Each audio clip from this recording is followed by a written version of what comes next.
L'automne déjà.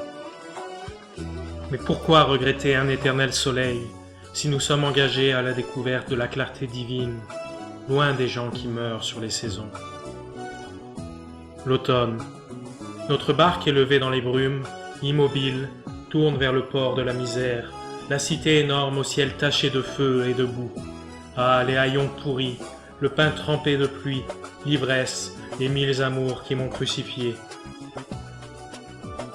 Elle ne finira donc point, cette boule, reine de millions d'âmes et de corps morts, et qui seront jugés.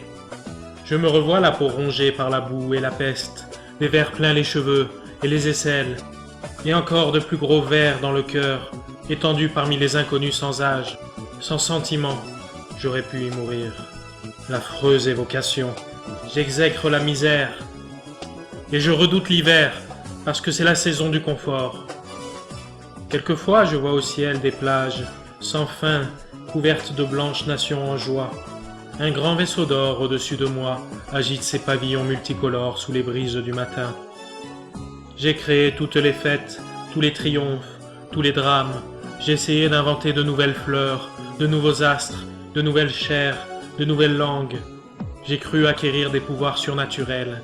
Eh bien, je dois enterrer mon imagination et mes souvenirs, une belle gloire d'artiste et de conteur emporté. Moi qui me suis d'image ou ange, dispensé de toute morale, je suis rendu au sol avec un devoir à chercher et la réalité rugueuse à étreindre.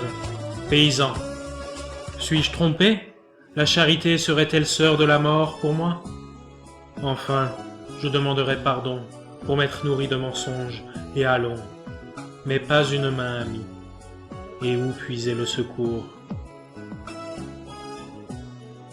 Oui, leur nouvelle est au moins très sévère, car je puis dire que la victoire m'est acquise. Les grincements de dents, les sifflements de feu, leurs soupirs empestés se modèrent.